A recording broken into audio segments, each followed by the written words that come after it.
When faced with a book such as The Jungle by Upton Sinclair, I first thought of my students. How can I make the themes in this novel relevant to them in an engaging way? My idea was to take at-risk students in a low-income area and show them the impact they can have on a community. I engaged with other teachers in the English department as well as cross-curriculum. I taught the students to think critically using inquiry activities. I also engaged with the surrounding community, business owners, and university to assist in empowering my students.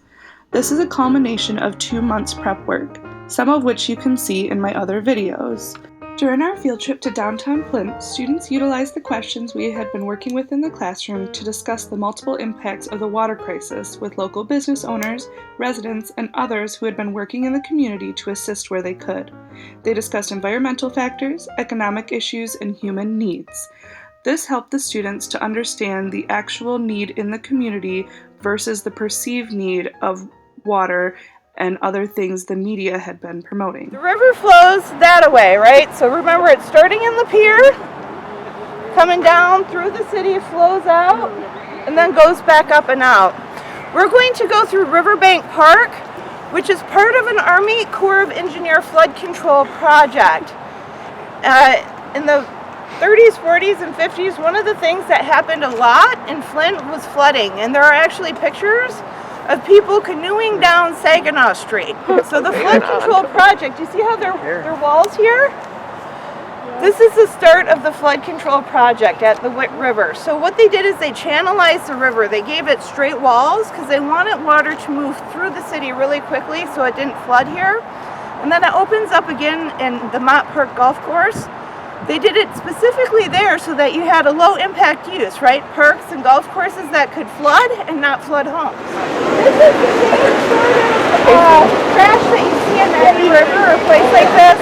The water movement just keeps it spinning around as it comes down.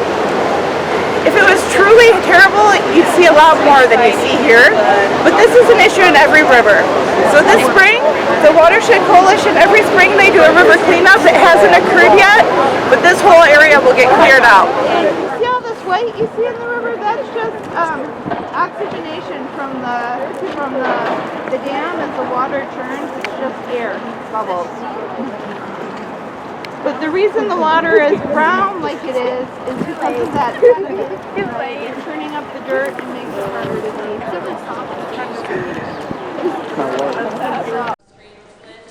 Right at the drinking water plant and downstream from Flint at the wastewater treatment plant. It's below the wastewater treatment plant. And we're sending those samples off to a certified lab for them to conduct fluoride testing as well as lead testing. And again, the results that we've gotten back from their labs shows that the fluoride levels are well within the acceptable ranges for a healthy river system. And they also were not able to detect lead in any of the samples. That the filters, there's this filter 0 something, and if you don't hook it up right, and if you don't use it correctly or change it every so often, then it practically doesn't stop any of the lead from getting through. It doesn't really filter out anything. And if you do hook it up right, then it also takes up some of the special things that your body actually needs in order to, some of the minerals that your body needs to actually... Chlorine. What? It takes out chlorine. Chlorine. After the students conducted their interviews, we came back together and had a group discussion about their findings. I asked them to reflect on these points. Then, each group reported out. Once they had an encompassing view of the actual need versus the perceived need, they then set about designing their own impact projects. Can you hold this, please? Thank you. And then more interviews.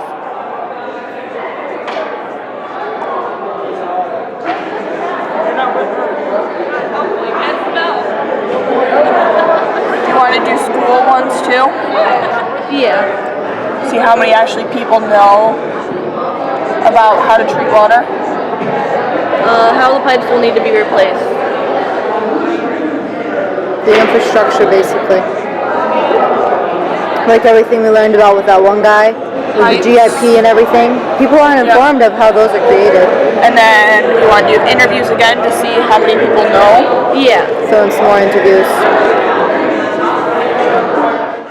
This is our English project. idea, we want to do the garden for the north side because, you know, if you guys have already heard, the old mayor moved out of there after all the water problems started. And so the Kroger, so they don't really have that much produce. We want to start with like an eco-friendly approach and try to get all the water bottles turned into like a greenhouse. And then we want to figure out how to get the movement of food to the greenhouse. And then we'd have to find upkeep for the garden. And then we'd try to get like the old land where the wire was, so it would be convenient for their, you know, since they're close to it, so it'd be pretty convenient for them. And then we'd have to finish it off by planting the produce.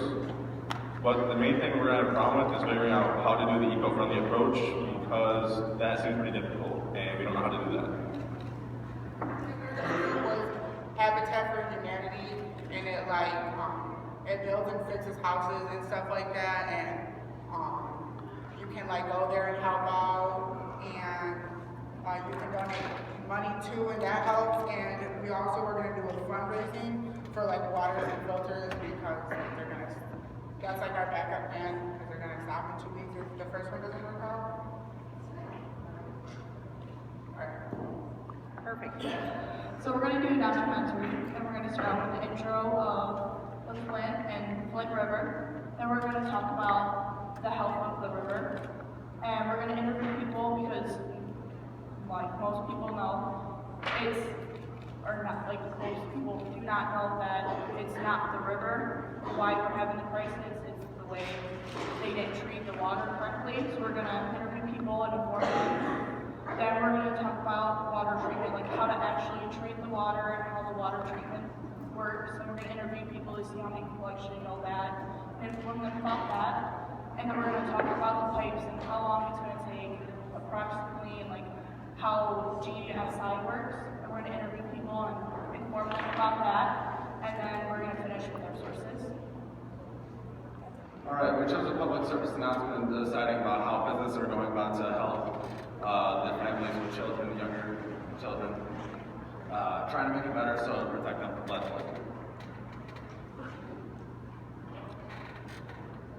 We're going to start by telling businesses who are taking a stand, giving out supplies, bottled water, and filters to families, that they're trying to reduce the amount of lead entering into the bodies of children. And then also we learned about nutrition, trying to tell people to eat better to protect against lead poisoning. So having people have better reserves in their body of vitamin C and all these other fruits and vegetables, just to help slow down production of lead in the body.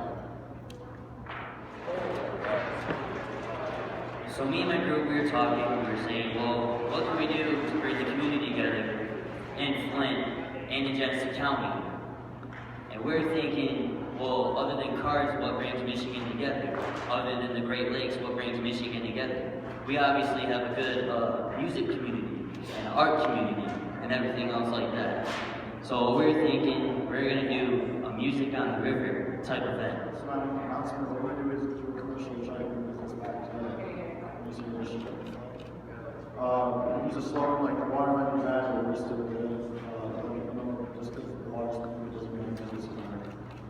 Support Michigan, bring businesses back to Flint. We include things like 5-1 Grill, Blackstone Grill, Bar, and local grocery. We decided to do a public service announcement, more like a Facebook page or something, to highlight the local businesses around Flint. Try to, well, right now Flint's got like a bad reputation for not being the safest city. We really want people to stand up and help and make a change. So we're going to make a t-shirt that has Flint water prices on the front, and then on the back is going to show like the city council dates and all that, so people can go to these meetings and speak up. And we're also going to try to put it on put advertisements all over the place, like bus stops, on buses, and all that. We decided to do an awareness project, like how the lead has been affecting the pets. We would find information on like how each individual animal is affected by lead, so like cats, dogs, some people, puppies, stuff like that.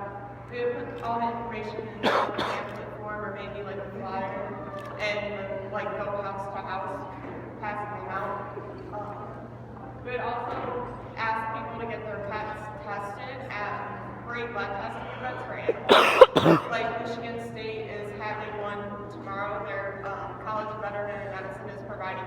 blood testing for dogs tomorrow at the church in Flint. We'd also explain how dangerous the blood effects can be, like in dogs, blood can cause acute seizures.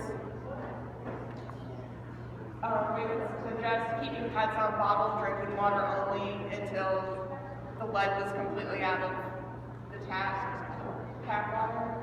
And then we would have programs for animal control of the Humane Society to give water away. Like the hats that were at Pajama Day yesterday was actually a fundraiser for water for the Humane Society and we raised $65. Oh, cool. We're doing a pamphlet on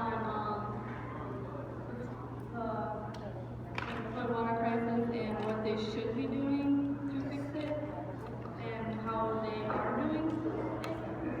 And we got a bunch of pictures and stuff from the program we got today.